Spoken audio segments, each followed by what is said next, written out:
CA final के अंदर बहुत सारे स्टैंडर्ड्स ऑन ऑडिटिंग है, एसएई है, एसआरएस है, एसआरई है, इतनी लंबी चौड़ी लिस्ट है भाई, बहुत सारे एसएई, एसआरएस, एसआरई है। पर एग्जाम में क्या सभी एसए से, सभी एसआरई, एसएई से क्वेश्चन पूछे जाते हैं, या फिर कौन सा इंपॉर्टेंट होता है, किससे ज्यादा क्वेश्चन आते हैं, किससे कम क्वेश्चन आते हैं? इवन स्टैंडर्ड्स ऑन ऑडिटिंग मतलब इंगेजमेंट स्टैंडर्ड के अलावा बाकी चैप्टर भी है, तो बाकी चैप्टर के अंदर भी क्या वेटेज एनालिसिस लेता है, सारी चीजें आज अपन डिटेल के अंदर डिस्कस करने वाले हैं। तो हाँ जी मेरे भाइयों, बहनों, गाइस एंड गर्ल्स, दोस्तों, मेरा नाम है सीए हेमंत सोमानी।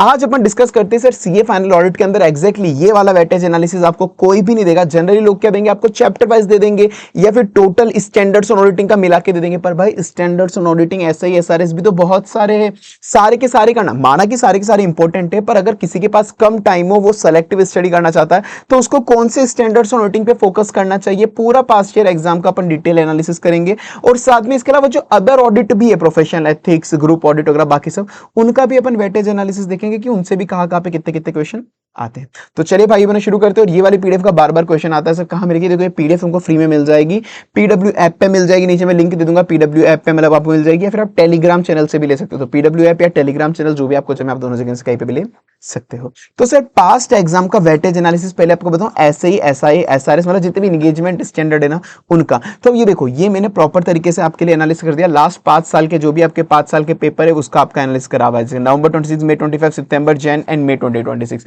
ये आपका एनालिसिस यहाँ पर हुआ है। अब इसके अंदर मैंने आपको इस हिसाब से यहाँ पे ये भी लगा दिया कि वो कौन सी कैटेगरी है, ये सी कैटेगरी के, ये ए कैटेगरी के। कलर बाइफिकेशन भी कर दिया कि भाई रेड वाले जो है मतलब light brown, light skin colour, ये वाला आपका रेड कैटेगरी मतलब सी, और ये आपका ए ग्रीन, और बी वाला आपका ब्लू कैटेगरी। तो आप अगर चाहो, देखो वैसे तो मैं कभी प्रीफर नहीं करता कि कुछ छोड़ के जाओ, आईसीआई का सनक जाता है आजकल, कभी भी कुछ भी पूछ लेता है, बट फिर भी अगर आपको कुछ छोड़ना हो तो देखो ये सी कैटेगरी वाले आप कंपेरेटिवली देखो, फिर भी मैं बोलूंगा अगेन, मैं कभी नहीं बोलूंगा छोड़ के, पर अगर टाइम ही नहीं है तो आप क्या करोगे, तो फिर आप ये वाला छोड़ सकते हो। इससे देखो, इनसे आज तक कभी क्वेश्चन ही नहीं आया इतने टाइम में, बस एक ऐसे 230 का एक 5 मार्क्स का डिस्क्रिप्टिव आया था।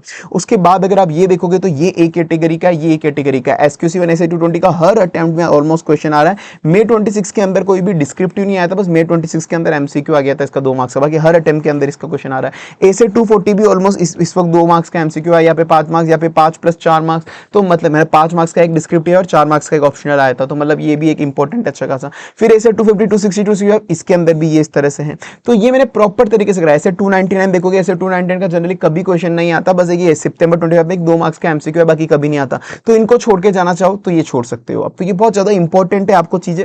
इवन अगर आपको इसके बाद टाइम भी है तो आपको टाइम में ये देखना पड़ेगा कि भाई ए कैटेगरी पे मैं ज्यादा टाइम डिवोट करूंगा, बी कैटेगरी पे कंपैरेटिवली कम टाइम डिवोट करूंगा, सी कैटेगरी पे करना है तो बिल्कुल हल्का सा फटाफट ऊपर ऊपर से पढ़ के निकल जाओ, मतलब इनको तो खून में डाल लेना है, इनको थोड़ा अच्छे से पढ़ना है, और सी कैटेगरी बस एक बार फटाफट ऊपर ऊपर से रीड मारो और निकल लो, तो तभी आपका सी फाइनल का कोर्स अच्छे से हो पाएगा। सिमिलरली ऐसे 323 तक देखोगे, ऐसा कोई नहीं आता तो एक बार फटाफट से ऊपर से पढ़ो, निकल लो, तो ये है। हालांकि अब इनको मैंने प्रॉपर्ली आपको ये पूरी पीडीएफ दे दूंगा, आप ये चेक कर सकते हो। हालांकि इसके अलावा मैंने पूरा प्रॉपर्ली इनको एबीसी कैटेगरी से जो नीचे आपको जो मैंने दिया ना, उसकी समरी मैंने आपको यहां पर भी दे दी।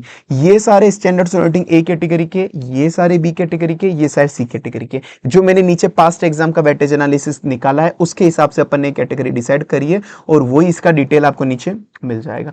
सिमिलरली जो चैप्टर्स है ना, चैप्टर्स का भी अपन ने सेम टू सेम जो अदर चैप्टर्स है उनके लिए भी अपन ने यही करा है। ये देखो नीचे आप अदर चैप्टर्स आओगे तो ये देखो पास्ट ईयर एग्जाम वेटेज, अभी मैंने अदर चैप्टर्स का भी कर लिया, मैंने ये तो पूरे ऐसे ही एसआरएस का आपको ऊपर जो डिटेल दिया था उसकी समरी हो गई कि आपको ये लास्ट 5 अटेम्प्ट के अंदर कितने कितने आए इंक्लूडिंग एमसीक्यू यहाँ पर पे। तो जनरली ऐसे ही एसआरएस एसआरई जनरली आप देखोगे तो ये मिलाकर आईसीआई 50 से 55 मार्क्स का जनरली पूछ ही लेती है, 50 से 55 मार्क्स पूछ लेती है, तो इनसे तो अपन को रिस्क नहीं लेनी है।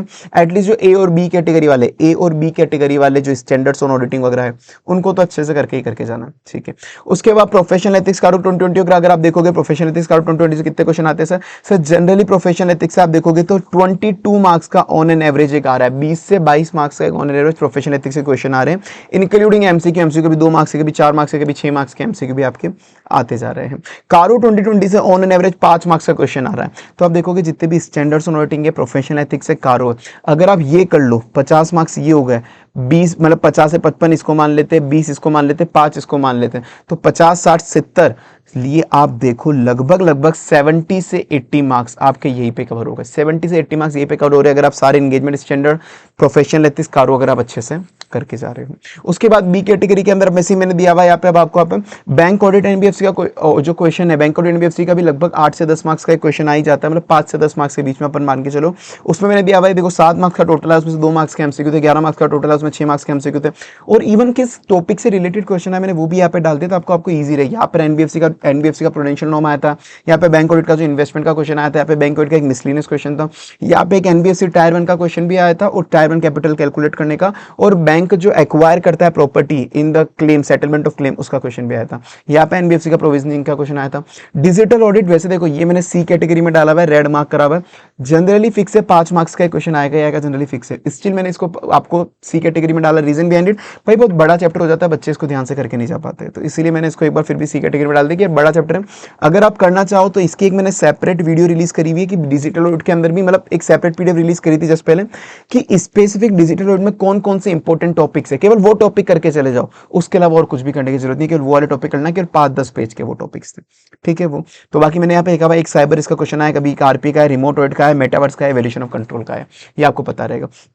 ये वाले अगेन बी कैटेगरी हो गए, ब्लू वाले जो लाइनें आपके बी कैटेगरी के हो गए, ESD SDG PSU group audit, तो आप बी और ये कैटेगरी कर लो अच्छे से तो भी अच्छा है। अब सी कैटेगरी आप चाहो तो रिस्क ले सकते हो। देखो अगेन मैं यही कहूंगा कि अब देखो पूरा का पूरा छोड़ के मत जाओ, तो सी कैटेगरी में क्या कर सकते हो, एटलीस्ट आप अगर सी कैटेगरी छोड़ के नहीं जाना चाहते तो आप बस क्वेश्चन बैंक तो यार करके चले जाओ, ऐसा नहीं कि आप सब कुछ ही छोड़ के चले जाओ, एटलीस्ट आप क्वेश्चन बैंक याद करके चले जाओ सी कैटेगरी में, ठीक है। सारे डिटेल के अंदर कॉन्सेप्ट नहीं पढ़ सकते, आई एग्री बहुत बड़ा कोर्स है, बट एग्जाम टाइम अगर टाइम है तो करो यार, टाइम है तो सब करो, पर टाइम नहीं है तो एटलीस्ट सी कैटेगरी का क्वेश्चन बैंक करके चले जाओ अच्छे से, ठीक है। पर जो ए कैटेगरी है, ये ए कैटेगरी वाले ए कैटेगरी के अंदर तो यार कुछ भी मत छोड़ो, बहुत डिटेल में पढ़ो, क्योंकि स्पेसिफिकली प्रोफेशनल एथिक्स कारो के अंदर ऐसे बहुत नए नए क्वेश्चन दे रही है हर बार, तो इनको डिटेल के अंदर करो, ठीक है। तो ए वाला पूरा डिटेल में खून में डाल लेना है, कॉन्सेप्ट क्वेश्चन वगैरह सब कुछ। बी वाला भी एक बार अच्छे से कर लो, और बाकी सी वाले के अंदर क्वेश्चन बैंक कर चलो तो भी हो जाएगा। इसकी समरी भी जो है, ये इसकी समरी मैंने यहाँ पे आपको फाइनली दे रखी है। ए कैटेगरी में ये सब आ रहे, बी के अंदर ये चैप्टर आ रहे, सी के अंदर ये आ रही है, ये फाइनल में आपको समराइजेशन दे दिया है। बाकी इसके साथ साथ आपको जो मेरी फ्री बुक है वो भी आपको मिल जाएगी, आपको मैं टेलीग्राम चैनल पे डलवा दूंगा, और साथ में आपको उस फ्री बुक से फ्री फास्ट ट्रैक बैच भी अवेलेबल है। अगर किसी को भी कोई भी चैप्टर में दिक्कत आ रही है तो अपने फ्री फास्ट ट्रैक बैच में समझाया भी है, याद भी कराया, तो समझना याद करना दोनों हुआ है फ्री फास्ट ट्रैक बैच में, तो आप फ्री फास्ट ट्रैक बैच भी एक बार रेफर कर सकते हो, पूरा यूट्यूब पे फ्री में अवेलेबल मिल जाएगा, ठीक है। बाकी भाई एक बार वीडियो लाइक जरूर कर देना, भाई तुम इतनी मेहनत करते हैं, आप वीडियो लाइक भी नहीं करते, वीडियो लाइक कर देना। कमेंट सेक्शन में मुझे बताना क्या जो इंपॉर्टेंट टॉपिक्स है, जितने भी इंपॉर्टेंट टॉपिक, पूरा तो देखो 100% ऑडिट का मैराथन ऑलरेडी डला हुआ है, पर अगर आप बोलो तो केवल जो इंपॉर्टेंट टॉपिक्स है ना, कि हर चैप्टर के इंपॉर्टेंट टॉपिक्स है, केवल इंपॉर्टेंट टॉपिक्स का मैराथन आपको चाहिए, कि अगर चाहिए तो आप नीचे लिख देना इंपॉर्टेंट टॉपिक्स मैराथन, आपको पूरा इंपॉर्टेंट टॉपिक का मैराथन भी आपको मिल जाएगा, ठीक है। चलिए आइए बाकी अपन मिलते हैं अगली वीडियो।